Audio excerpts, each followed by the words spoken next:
Hey cool crafters! I don't know about you, but I have waited way too long to get started with my holiday decorating. A few years back, I dug into the vintage Mama Aline archives and I created this wreath with scrapbook cardstock. And today I'm going to use that same technique because it's quick and easy.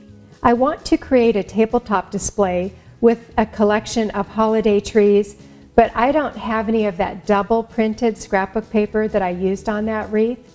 So what I've done is I've dug back into the scrapbook cardstock. I have a bunch of pieces that don't match, but that's okay, because what I'm going to do is spray these pieces. And I think I'm in the mood for glossy red. Let's get started. Here's the supplies that I've gathered.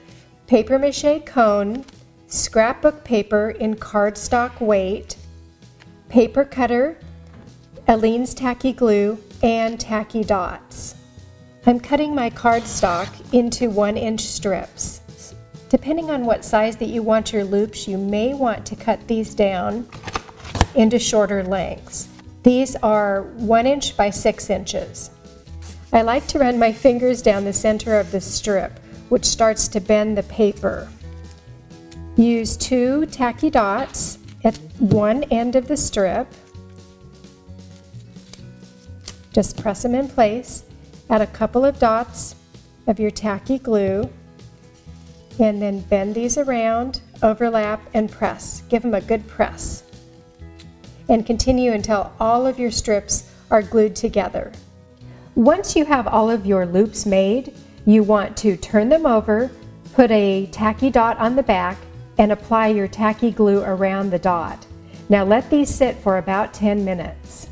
Now that you have all of your loops ready and the glue has set for about 10 minutes, you're ready to start putting them onto the cone. The reason I like to let the glue set for about 10 minutes is it becomes really sticky. Just line these up in a straight line around the cone, and I like to hold the base on the work surface at this point because it helps me to keep those loops straight at the bottom. Add your next row by moving those loops up about 1 inch.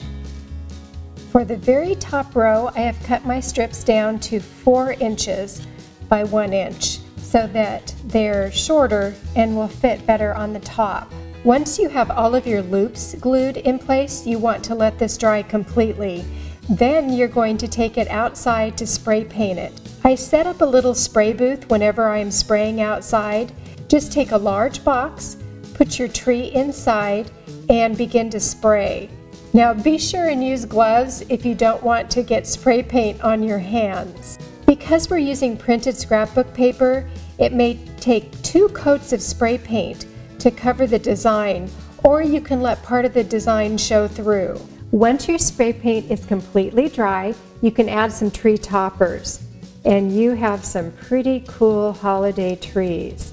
Now, what's a really neat effect on these trees is that you can see the print on some of the scrapbook paper through that red spray paint. Now, if you don't want to see that, add another coat.